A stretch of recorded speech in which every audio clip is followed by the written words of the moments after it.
బీసీలకు లబ్ధి చేకూరుస్తామన్న సాకుతో దారుణంగా కూటమి ప్రభుత్వం కాంట్రాక్టర్లకు దోచిపెడుతోందని తూర్పుగోదావరి జిల్లా వైఎస్ఆర్ కాంగ్రెస్ పార్టీ బీసీసీఎల్ అధ్యక్షుడు కొండపల్లి దుర్గారావు ఆరోపించారు. కుట్టు శిక్షణ పేరుతో దారుణంగా దోపిడీకి తెరతీశారంటూ ఆయన విమర్శించారు. కోరుకొండ వైఎస్ఆర్ కాంగ్రెస్ పార్టీ కార్యాలయంలో జరిగిన పాత్రికేయుల సమావేశంలో ఆయన మాట్లాడుతూ బీసీ మహిళలకు కుట్టు శిక్షణ పేరుతో కాంట్రాక్టర్కి 257 కోట్లు ఇచ్చారని, ఇది సంక్షేమ స్కీమ్ కాదని స్కామ్ అంటూ విమర్శించారు. మొదట యూనిట్కి 25,000 చొప్పున మొత్తం 257 కోట్లు ప్రతిపాదించారని, అయితే టెండర్ యూనిట్కి 21,500 వంతున 1,02,832 మంది మహిళలకు మొత్తం 221 కోట్ల 8,88,000కు వేశారని చెప్పారు.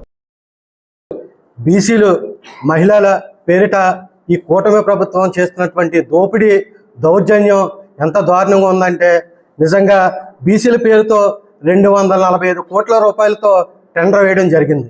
నిజంగా చూసుకుంటే రాష్ట్ర వ్యాప్తంగా మహిళలు చూస్తే 1,00,000 మంది లబ్ధిదారులు ఈ యొక్క స్కీముకు సంబంధించి ఉన్నారు.